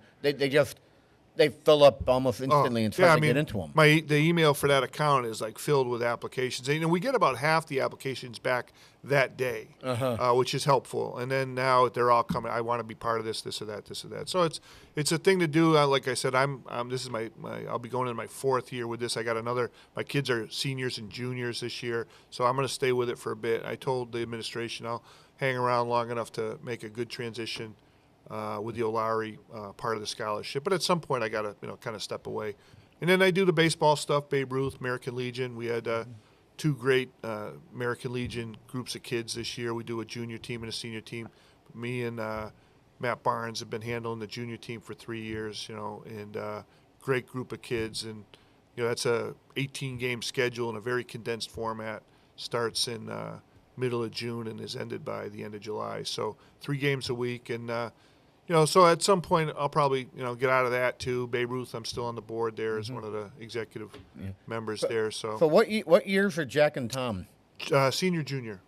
So we got you for 2 more years. Yeah, 2 more years. Yeah, yeah. And then, we'll see what happens after that. I like volunteering and, making an impact. It's just, it's disheartening when you think that there's about 145 kids per class, and you got maybe the same 6 to 9 parents. And like I said, the only commitment you got is to come to maybe a half a dozen meetings that are held the second Tuesday. And usually the March and April meeting are the scholarship meetings, and we have those at the shortstop. They do a nice job for us out in the back room, and we have a kind of a dinner and a social thing, and we go over the scholarships and all that stuff. So we want to kind of make that fun. But do you think the lack of interest is that, compared to where we grew up, everything now is me, I, and it's interesting, Ken, that there doesn't seem to be the same institutionalized desire by folks to want to participate. Sometimes I don't think they know how to do it. And I try to tell, hey, the one thing I really ask you to do is help show up on that craft fair day and be a part of it, And I think part of it is, frankly, raising kids today is it's a tough chore, and they're busy maybe holding down 2 jobs. And, very helter-skelter. There are some organizations that do pretty well. Some of the like youth soccer and youth football does pretty well. But in general, it's hard to get families to participate. No question about it. I mean, it's not just this. It's like the Elks Club, or it's the Irish Club, or the Slovak all the Citizens social Club. clubs. It's just not embedded in the age bracket below us and below, like one generation behind us and a generation behind that. Mm-hmm. So it's hard to know what the future's going to be in a lot of. We saw the Moose Club close. Probably. Yeah, I was a Moose. Yeah, I was a Moose. Yeah, and I was a Elks. Yeah, not Elks. Eagle. Eagle. Yeah. Both and they're both gone. And but St. Joe's Club is gone. Yeah. Now that I don't sit in a bar and drink anymore, would I still be? Well, going with those. I don't know. Interestingly, what we're kind of watching in the St. Mary's church family is a few months back, the La Salette Parish in Westfield, St. Holy Trinity, lost their affiliation with the La Salette. So there's just not enough of the French derivative priests and whatnot to support it anymore, right? So so they had a ceremony. It was a wonderful ceremony. Bishop Byrne was there.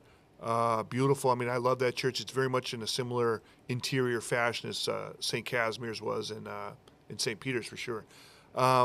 So you're like, okay, so what's going to go on with that, right? So it becomes a diocesan church now, right? So then just a few months back, we get a memo from St. Mary's that they're going to try to combine maintenance and CCD with the remainders of Holy Trinity, St. Peter, St. Casimir's, and St. Mary's. So you could see kind of like the handwriting was on the wall, like something's going to happen. One of the things with all these church closures going on in the last 30 years in our area, Westfield has been spared from that mostly, Blessed Sacrament is, by the way, one of the other partners in this. So it became one of those, so that I think the clock is ticking on St. Peter, St. Casimir's, and Holy Trinity as it relates, because one of the things that we noticed was Father John Salentino, who's going to be leaving St. Mary's. This was a second run here. He's from the Pittsfield area. He's going back up to his old parish up there.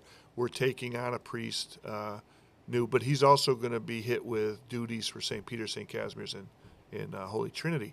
So it's just a matter of time before one of those great institutions, and I think in like the future, they did in West Springfield. Yeah, well, they've done it everywhere. Holyoke has taken it on the chin, Chicopee, Springfield, and they've been doing it all around us, but we've avoided it here. But I think if you were to ask me, like 5 years, what does that community look like in town? It's going to be probably St. Mary's, and it'll be Holy Blessed Sacrament, and that's just that's the way it is. It's what's up with the school building next to Trinity? I remember that. Yeah, being a school in the 80s. It was a school. That was back. We had two parochial schools in town. Yeah, that was K through 8 back in the day when I forget exactly. I remember seeing an article not too long ago. That's when the diocese was actually had a real school system. Well, yeah. Well, that was actually, those were parish schools. Like St. Mary's was always a parish school. So I remember like there's kids that are my age, kids that were like, I'll be 57 this week. That went to Holy Trinity, but that got shut down, I think, in the mid '90s thereabouts. I remember. So that building's been sitting there for 30 years. Well, they use the basement of it, right? Oh, they kitchen. do. Yeah, there's a full kitchen and the cafeteria area in it. Oh. Okay. But I know the school department reached out to them many years ago, back in the late '90s, after it closed, to look for an alternative school. And and at that time, they didn't want to do anything with it. But I do remember, I think it was Holy Trinity's 100th anniversary celebration. I remember going there. That's a building I wouldn't mind walking through. It's like everything else. The part of the challenge today, opening or using it for future uses, is no handicap accessibility. And that's a big problem with buildings. Yeah. So, but it's just one of those things where. Back in the day, in the mid '70s, it was almost 8,000 kids in the school district. I think we're down to like 5,200 now. So there's just not a lot of kids anymore. A lot of people don't get involved in things, and just a sign of the times. Right. Yeah. We wax nostalgic, us old geezers.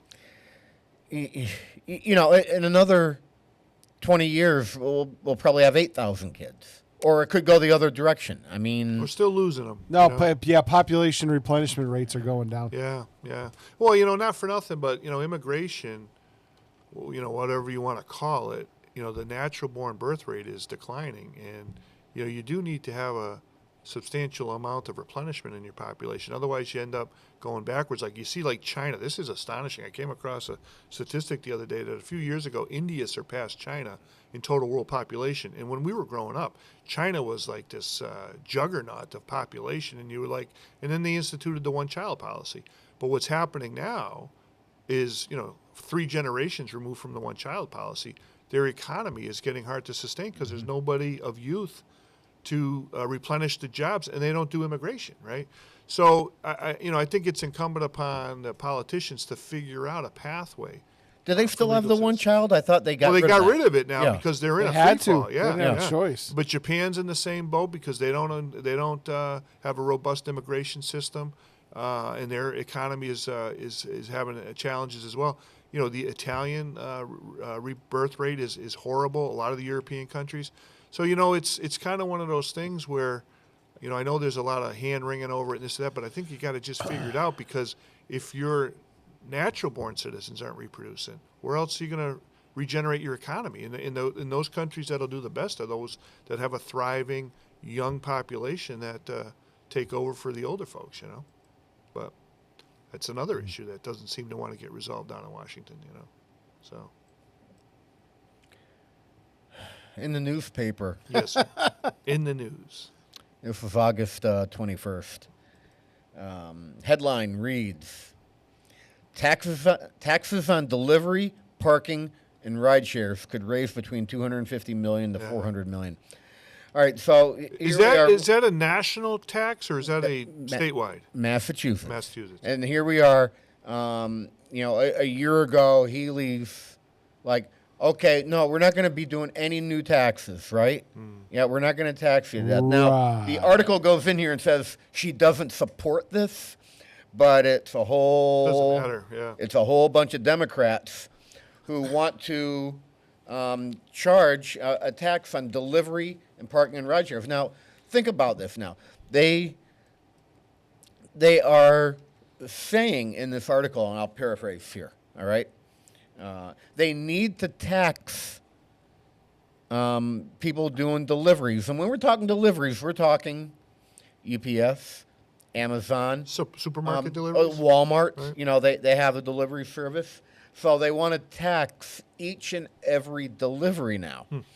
And they say they need to do that because of all of the extra delivery trucks that are on the road. Well, there are a lot of trucks. So. Right. However, now, my thinking, the way my brain works is, well, because I'm having stuff delivered, that takes my car off the road because I don't have to go out and chase it down. I don't have to drive to Walmart now. I don't have to drive over to the mall to pick something up. I can have Amazon bring it over. So I dare say that because of delivery, we have fewer vehicles on the road. Yeah, is that a?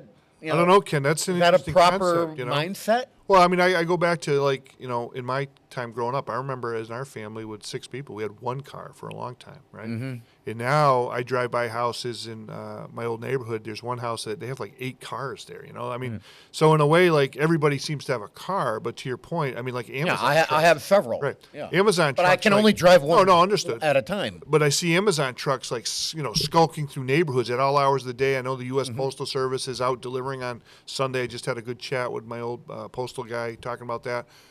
I would say this just on that particular topic.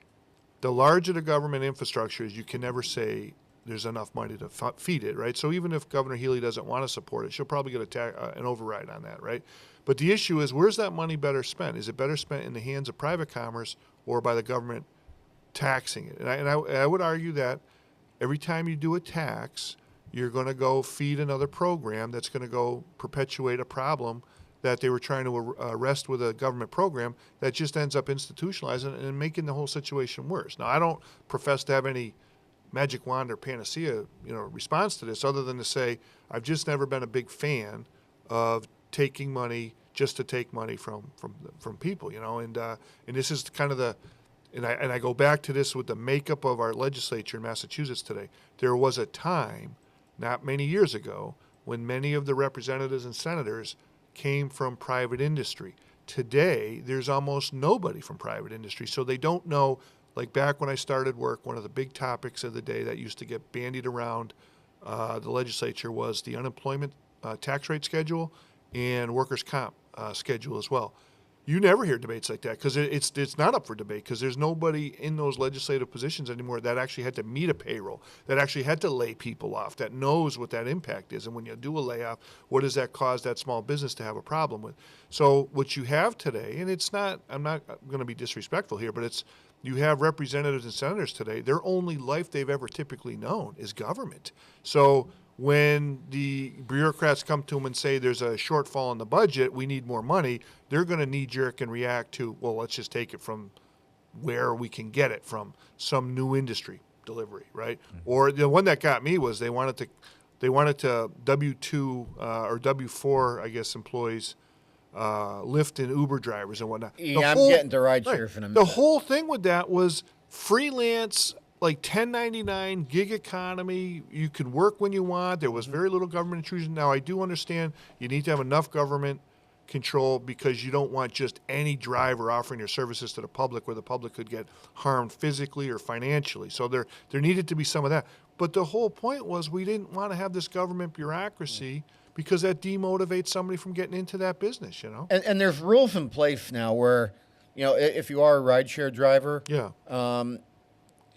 there's a minimum involved. You're going to, end up pulling off somehow a minimum wage in order. But speaking of the rideshare, what they want to do, or one of the things, let me find it in this article. All right. What do other states do? The Metropolitan Area Planning Council, which is a group suggesting all this, says 39 cities or counties, 20 states, and the District of Columbia all access fees on Uber and Lyft rides. Some, like Massachusetts, assess a flat rate per trip, while others peg the fee to the percentage of the cost of the ride. I don't know how it should go either way. You're still going to be paying.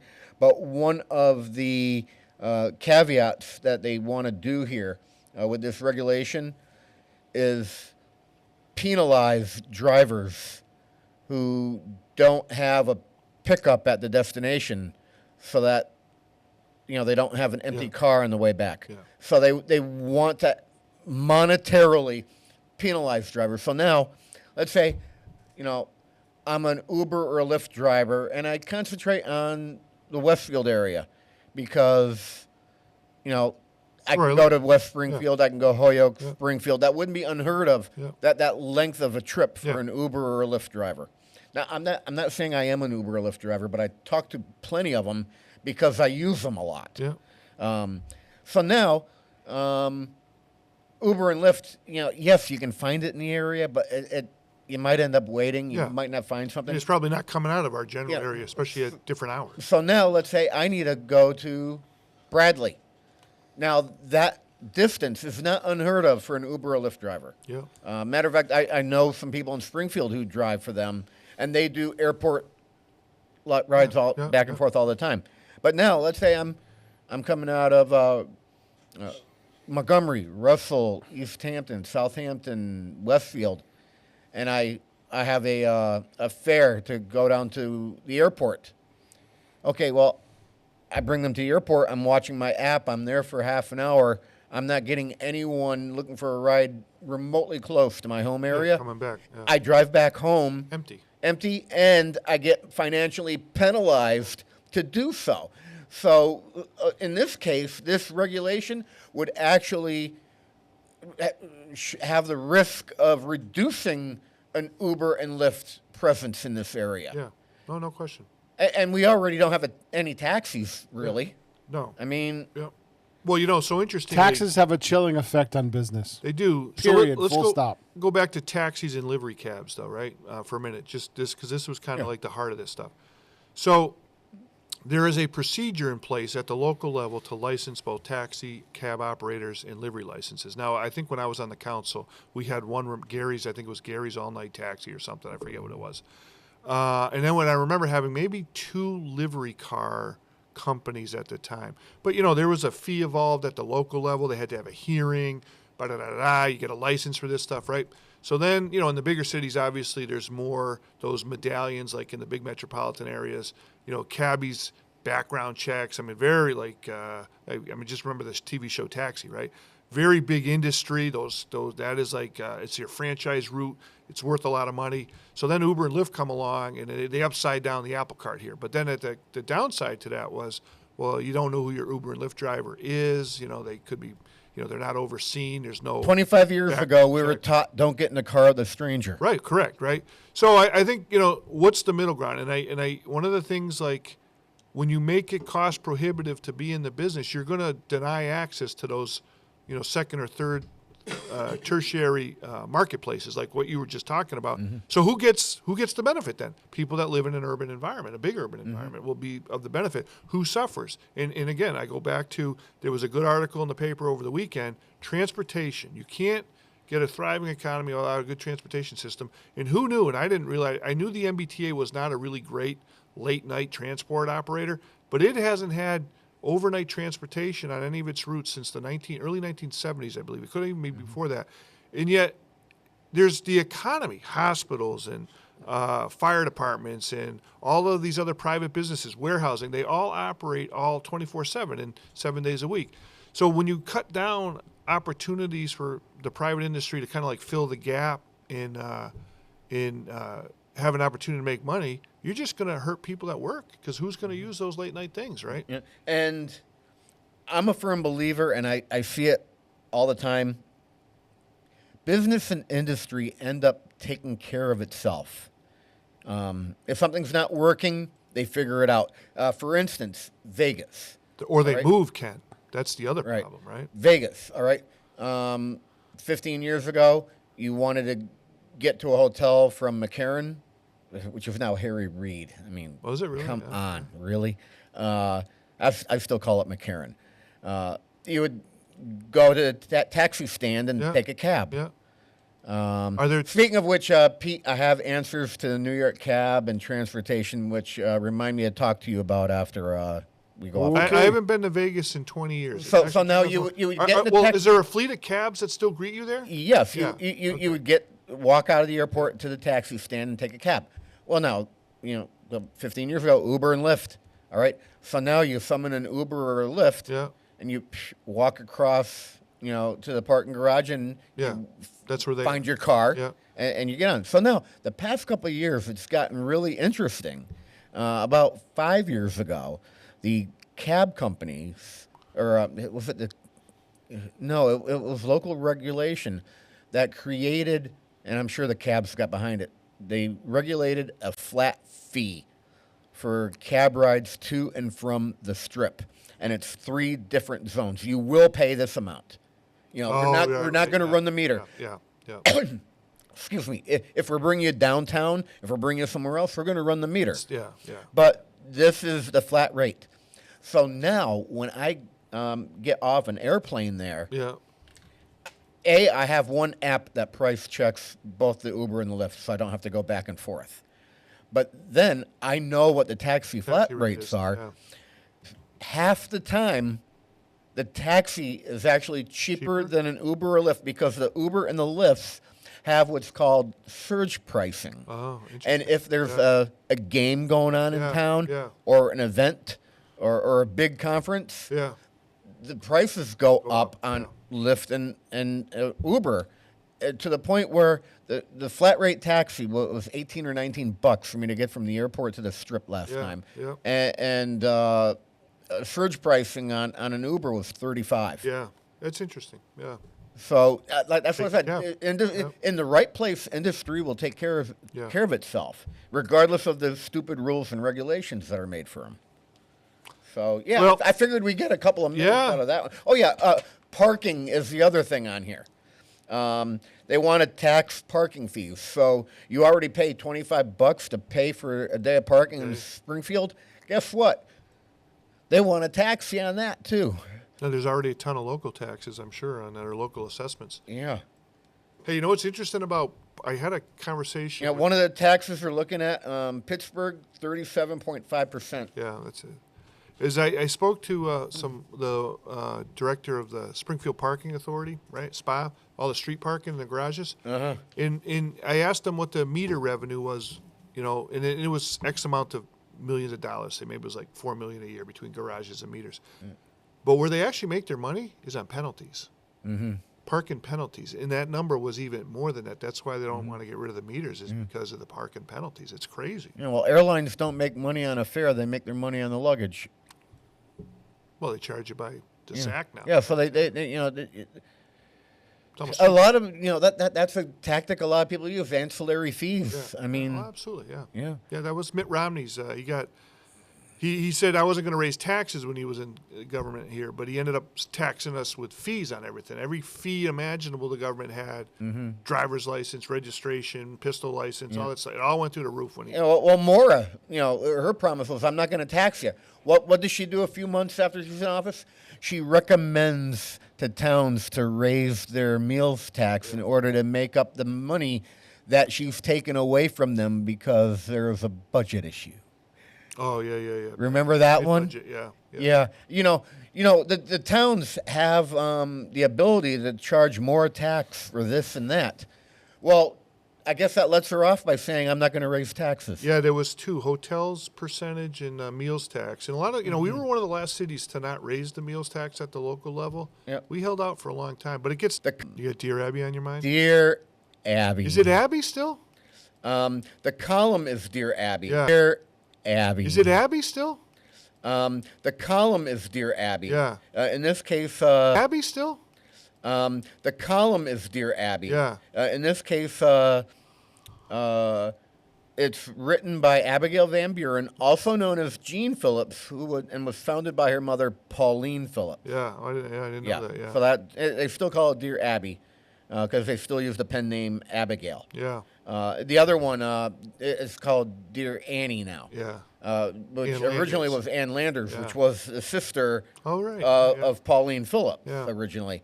And then locally, that went from Dear Ann Landers to Dear Ann, and somebody else was writing that article. And now it's Dear Annie, and someone different yet is writing that.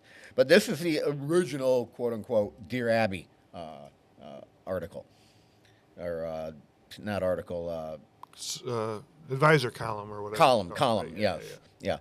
So I'm just going to hit the primary question on this, and I'll be looking for your input on this. The title is Mystery of Missing Undies Leaves Hostess Embarrassed. Kathy would have loved this one. Dear Abby, we invited a couple for a short visit to our remote country cabin. Afterwards, I discovered a pair of pink panties lying on the road in front of our mailbox. When I picked them up with a stick to carry them to the trash, I realized they were a pair of clean pink panties I had misplaced. They must have stuck to the sheets I had placed on the bed immediately before our guests arrived. Now I can't stop wondering what this couple must have been thinking when they tossed the panties. This may not seem like a serious issue, but it has become a source of embarrassment for me every time I meet these folks. Should I explain the panty situation or let it go? The panty caper. Pantygate. Pantygate. I'm going to say let it go like it never happened. Yep. Or if they ask, just be honest. Yeah. But no harm, no foul. So what'd she say? All right. Well, what would you say, Ken, before you looked? See, because I already read the answer. all right. I'm tarnished. He just wants to dance around the issue. No, because I hadn't really thought about what I would think. I kind of agree with her with what she comes up with here. Well, I do think it's a little bit rude of them to have tossed those panties to the roadside. Right. And if you... never mind.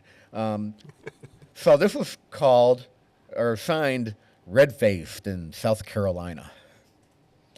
Dear red-faced, don't get your panties in a twist. Nice. The next time you encounter the couple, ask if they have encountered a pair of pink panties that you misplaced around the next time they came to visit.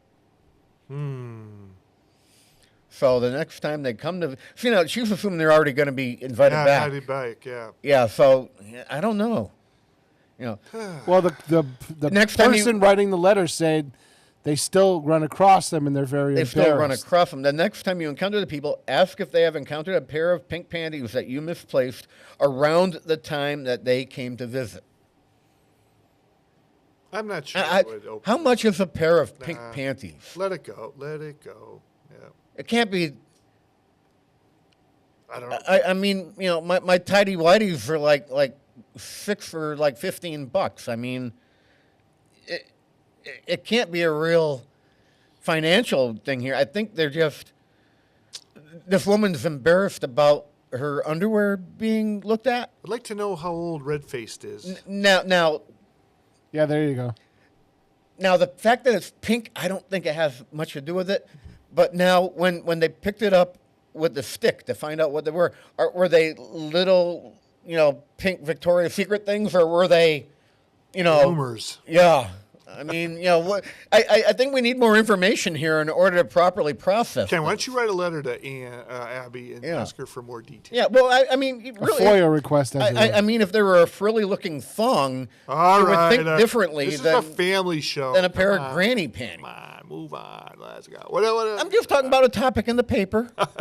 9:57. Ain't nobody got time for that. 9:57. I ain't got time for that. There's more. Well, hey, we don't have more time. Isn't that the home of the Murtaugh shooting down there? Was it South Carolina? We were just watching that TV show.